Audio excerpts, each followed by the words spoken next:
Wir sind Basti und Svenja und wir reisen mit unserem Van seit August 2022 mehr oder weniger entlang der Panamericana. Nach etlichen Problemen mit unserem Motor und einigen Werkstattaufenthalten, die uns über $6.000 gekostet haben, mussten wir eine Entscheidung treffen. Denn unser Budget ist nun mal nicht endlos. Mit dem aktuellen Status können wir auf jeden Fall nicht so weit fahren. Und statt durch Zentralamerika zu fahren, um dann von Panama nach Kolumbien zu verschiffen, kommt unser Van in Savannah in den Container. Pepper und wir steigen in Miami in den Flieger und fliegen direkten Weges in die Hafenstadt Cartagena. Dieser Abschnitt sollte aber mitunter der teuerste unserer gesamten Reise werden. Die Verschiffung von Savannah nach Cartagena im Container hat uns insgesamt $4.200 gekostet. Der Flug für 2 Personen $300. Der Flug für unseren Hund $790. Mietwagen, um all die ganzen Geschichten abzufahren, $200. Airbnb in Cartagena $300. Die Unterkunft bei unseren Freunden in Florida unbezahlbar. Jetzt aber genug mit Zahlen, den Van müssen wir jetzt erstmal aus dem Hafen bekommen. Guten Morgen! Wir können heute das erste Mal zum Hafen. Groot ist gestern, zumindest der Container, angekommen. Und die ganze Prozedur geht los mit einmal hin, den Van aus dem Container holen und anschauen. Aber ich darf ihn dann noch nicht mitnehmen, das ist nur so ein erster Schritt. An dem Hafengelände sind nur lange Klamotten erlaubt. Ich muss geschlossene Schuhe haben, ich muss eine lange Hose tragen und einen langen Hoodie. Irgendwie habe ich aber kein Hoodie oder irgendwas Langes dabei und deswegen habe ich einfach Svennis angezogen und das sieht dann so aus. Bisschen kurz. Naja, und lang hast du dabei, nur halt in weiß und dick. Ich wusste halt nicht, dass man nur lange Sachen tragen darf. Naja, kriegen wir auch hin. Helm und Weste, glaube ich, kriege ich da. Und jetzt gehen wir da mal hin. Bisschen aufgeregt ist untertrieben. Ziemlich aufgeregt. Ach so, lange Sachen ist auch so eine Sache. Denn wir haben jetzt 8:45 und es sind einfach schon 31 Grad. Das ist so eine lange Hose, ganz schön angebracht. Den Hoodie verschiebe ich mal auf später.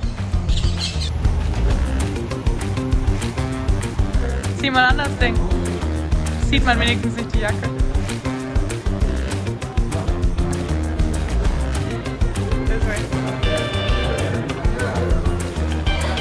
Hast du dein Handy? Okay, GoPro bitte nicht.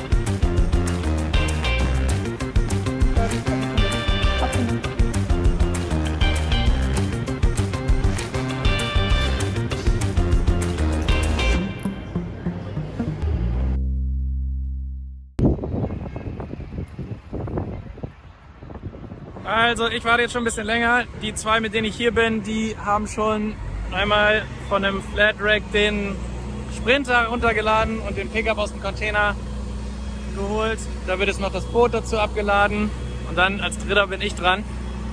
Der Container ist da, ist noch versiegelt, also ich bin guter Dinge, dass Groot da auch drin ist.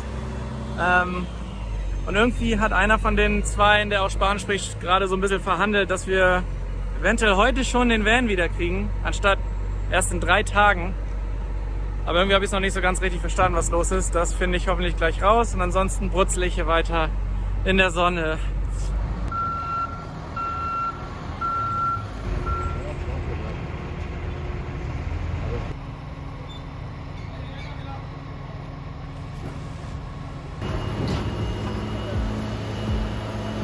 So, irgendwie wird jetzt der Container von uns nochmal umgestellt, keine Ahnung warum. Und das sieht auch nochmal richtig scary aus.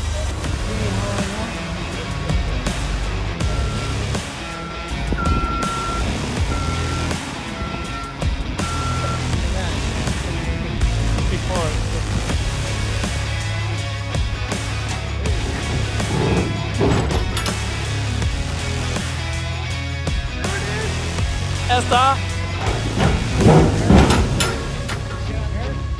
Yeah, no, but later, so it's not live.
liege gerade mal im Schatten unter dem LKW neben unserem Van.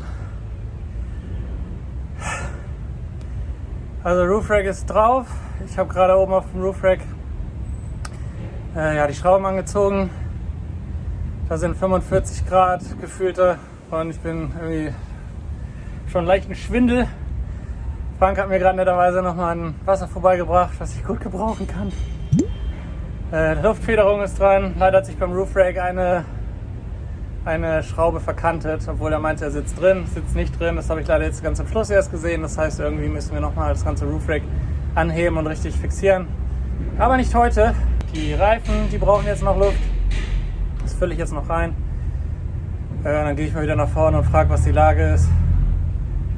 Ich bin im Eimer. Es ist so heiß und die ganze Zeit oben auf dem Roof Rack. Keine Ahnung, wie oft ich mir die Hände verbrannt habe.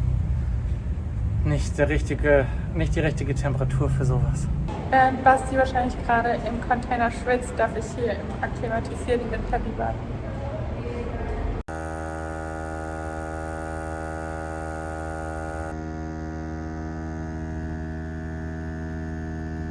Der erste Reifen ist aufgepumpt.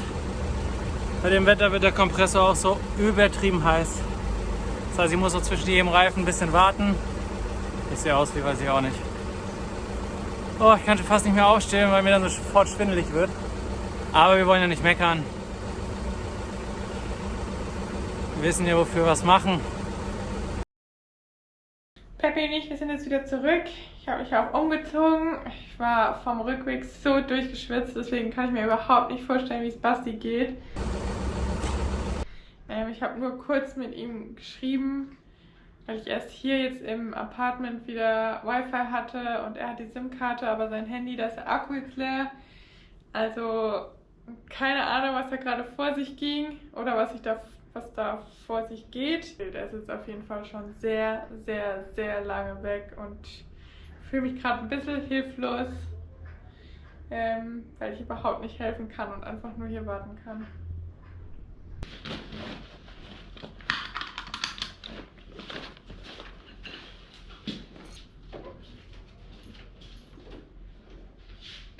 Aber eine Nachricht von Basti bekommen mit seinem letzten Akku, den er noch hatte, dass ich vorbeikommen soll nochmal, weil sein Akku eben leer ist und er eine E-Mail empfangen muss. Und insgesamt sind wir jetzt, glaube ich, schon 6 Stunden da.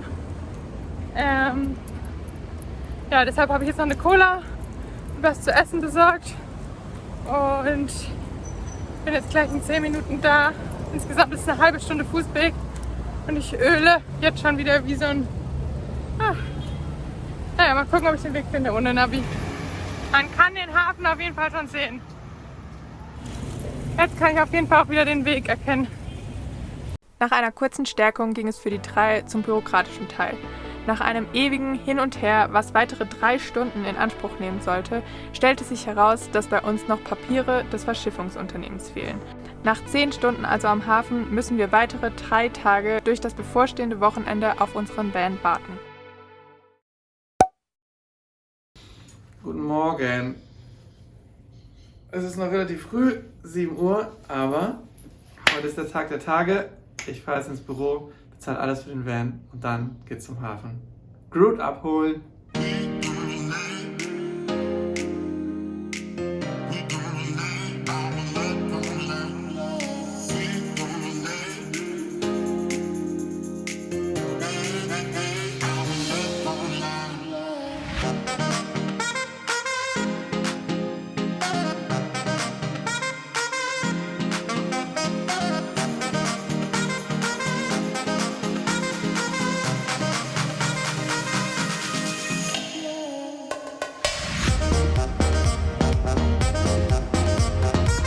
Ich bin am Auto an Groot.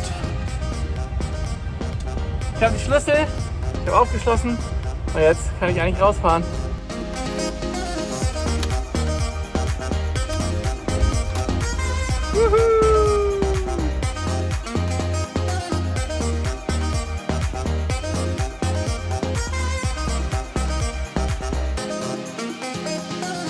Basti hat den Van, er hat mir gerade bei WhatsApp seinen Standort geschickt. Sprich, ich schnappe jetzt die Kamera oder habe mir die Kamera schon geschnappt. Schnapp mir Peppy und dann gehen wir runter an die Straße und heißen Groot willkommen.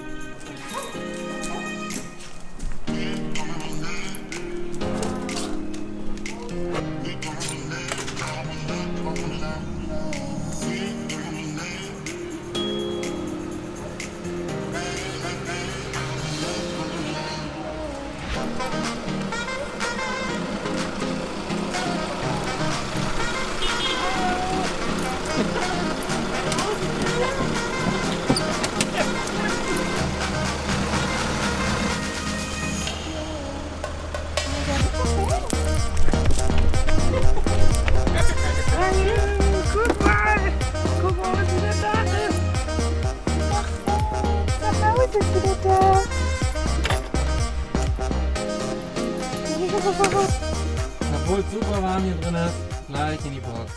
Bienvenidos a Colombia, gut. Es hat alles gut geklappt, richtig gut, bezahlt, zum Hafen gefahren, ging rucki zucki alles. Dann bin ich raus, drüben auf die Tanke, wollte den Spiegel nochmal genauer einstellen, weil der war okay, aber nicht ganz richtig eingestellt. Und da habe ich dann leider gesehen, dass der gebrochen ist hinten. Keine Ahnung, ich habe es beim Rausfahren nicht gesehen. Jetzt habe ich die Vermutung, vielleicht als er da jetzt stand, dass da jemand... Bei der Tanke? Nee, im Hafen, als er da jetzt übers Wochenende stand, dass da jemand gegengefahren ist oder so. Weil der hinten ein bisschen gebrochen ist, man den jetzt nicht so ganz... Der ist überall ein bisschen gebrochen. Ja, man kann ihn nicht mehr ganz ausfahren, also das sieht aus, als wenn da jemand gegengefahren ist. Hinten ist ein bisschen doller sogar.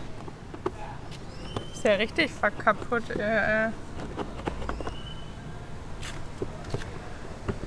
Der wackelt ja auch richtig. Musst du schon einiges mitmachen, ha? Ja. Wollen wir packen und los? Ja. Okay.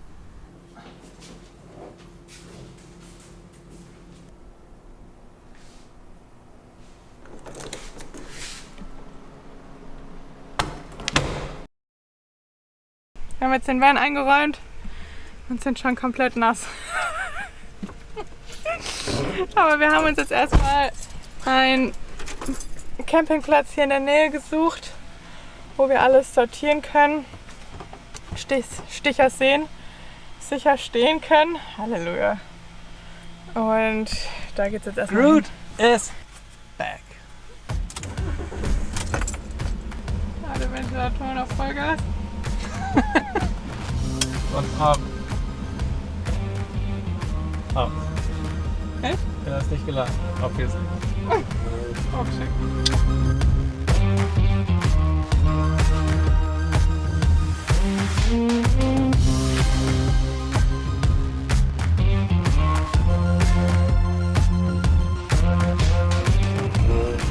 Wir haben es aus der Stadt rausgeschafft und dann sind auch die Straßen schon etwas entspannter zu befahren. Wobei die Leute hier einfach immer irgendwie mal anhalten, langsamer fahren, schneller fahren, überholen. Aber wir sind auf dem Weg zum Campingplatz, wo wir dann erstmal entspannen können und auspacken können und verräumen können.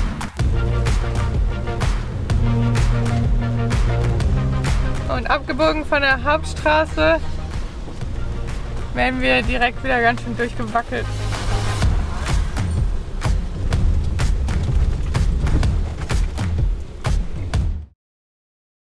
Wir haben es geschafft. Wir sind auf unserem ersten Campingplatz, Stellplatz in Kolumbien. Raus aus der Stadt. Das war eine Horrorfahrt. Das ist echt der verrückteste Verkehr, den wir jemals hatten. Aber unbeschadet rausgekommen. Smooth durch den Verkehr manövriert. Und jetzt snacken wir ein kleines Baguette. Svenny macht uns Pesto Tomatenbrötchen. Und Das, was wir halt noch so haben. genau das, was wir gerade noch haben. Wir haben irgendwie noch nicht richtig eingekauft. Das müssen wir noch machen. Weil wir genießen es gerade, nicht darauf angewiesen zu sein, irgendwelche Unterlagen noch einzuholen und irgendwo hinzugehen und zum Zoll und dies und das, sondern jetzt können wir endlich starten und freuen uns riesig, endlich mit Groot Kolumbien zu bereisen und Südamerika zu bereisen. Sind richtig, richtig frohen Mutes, auch wenn es noch heißer hier ist als vorher in Cartagena. Wir haben hier 37 Grad.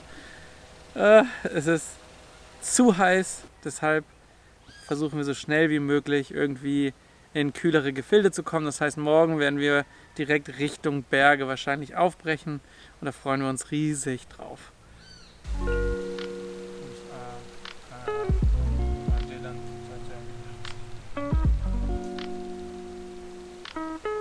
Basti ist schon oben auf dem Dach und dichtet unser Roof Rack wieder ab. Wer genau wissen möchte, warum wir unser Roof Rack abdichten müssen, wir haben da mal ein Video zugemacht. Verlinke ich hier oder hier, ich weiß gar nicht mehr auf welcher Seite.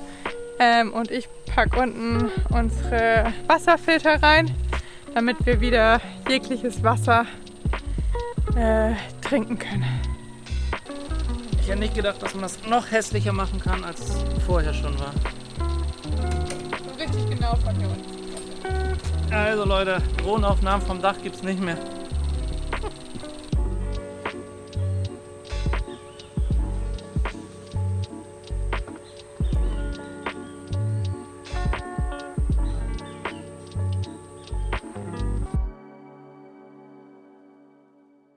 Was für eine Woche. Es tut einfach unfassbar gut, jetzt hier an dem Platz stehen zu können, alles ausräumen zu können, Surfbrett, Tasche, Sandbleche hoch aufs Roof Rack packen. Ja, ich glaube, man merkt uns an, dass wir ganz schön geschafft sind nach der Woche und wir entspannen jetzt hier noch einen Tag auf diesem schönen Fleckchen und dann machen wir uns auf den Weg Richtung Berge, weil es ist einfach viel zu heiß für uns hier. Wir hoffen, euch hat die Woche gefallen und sie war ein bisschen aufschlussreich, wie die Einreise hier nach Kolumbien sich gestaltet. Wir freuen uns, wenn ihr weiterhin unsere Reise begleitet. Abonniert dafür den Kanal, gebt uns ein Like für das Video und natürlich das Support-Herz unten in die Kommentare. Und dann würde ich sagen, Emoji der Woche. wir starten mal wieder mit den Support-Herzen.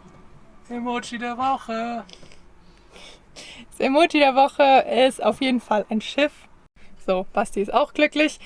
Haut ihm das mal unten in die Kommentare und dann sehen wir uns nächste Woche. Danke.